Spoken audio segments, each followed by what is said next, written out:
And then, of course, the phase of, and a very difficult phase of rehabilitation is just a few weeks away. At this point in time, we are trying to provide shelter, tents, mosquito kits, potable water, and medical treatment. We had appealed to our brothers and friends all over the world, and I'm very grateful to those countries and heads of state who have responded to our appeal. And as you know, charter flights are landing all over Pakistan, Karachi, Islamabad, other places. Some countries have started sending important items through rail transportation from Istanbul via Tehran to Islamabad. And the first train has started today, left today Istanbul. Other countries are providing cash, kind. We are all very grateful to all these countries, our great friends, and those who have great empathy for humanitarian cause. And this is a situation which calls for immediate relief and help from global community.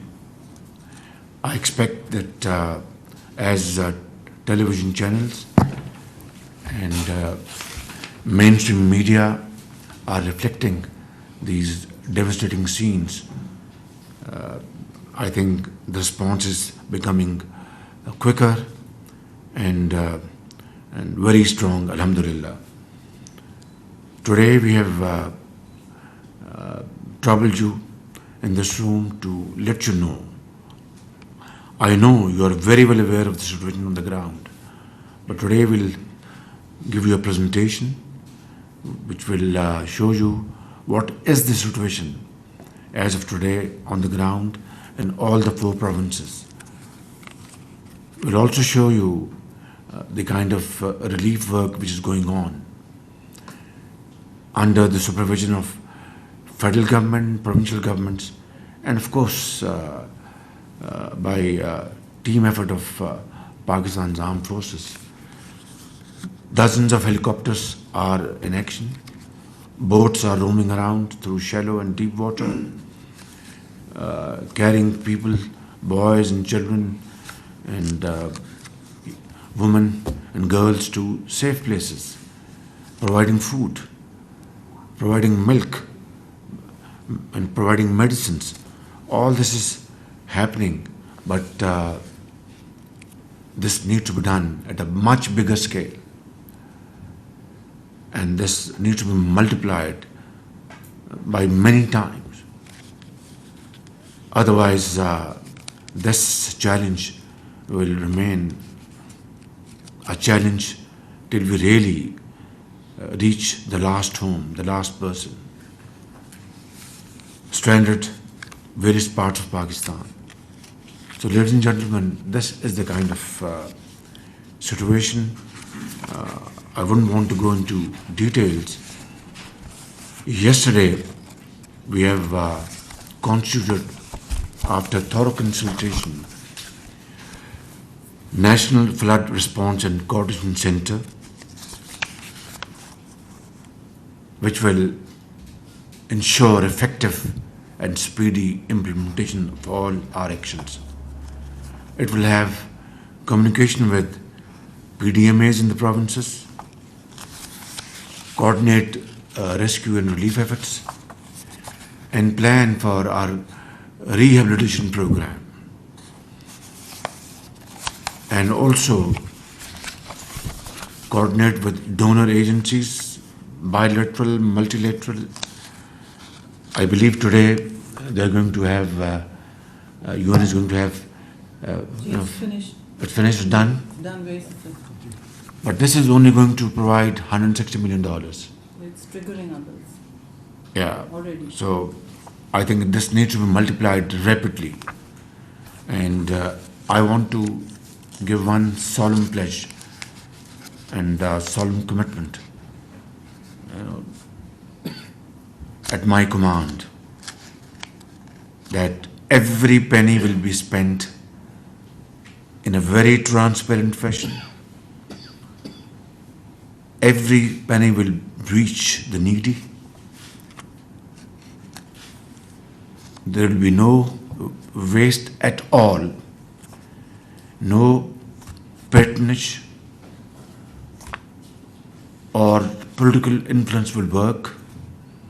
That's my commitment, that's our commitment to the people of Pakistan, to our Creator and to our benefactors, to our donors and to our supporters.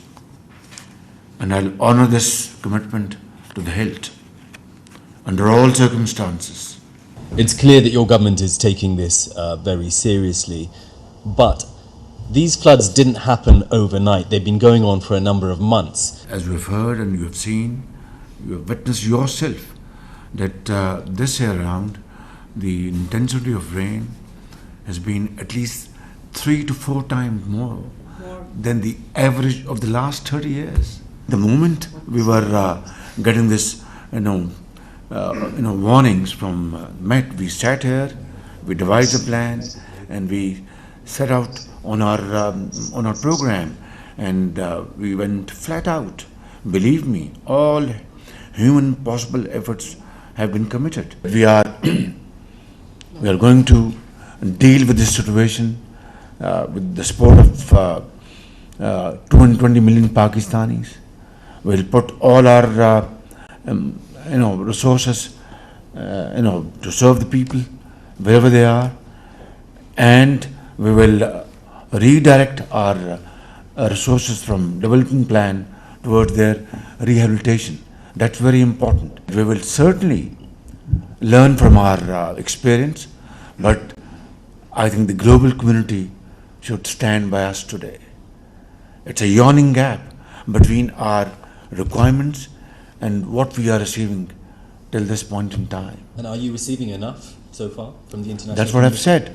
I think much more is required to be done. This very serious situation and convey to all the 4 nooks and corners of global community what is that we require at this point in time in terms of relief operation and what is required in terms of rehabilitation mode. I think I expect from the entire developed world and other segments of our community to come forward and support us in nation building efforts. That will be their finest moment, and that is what we expect from them.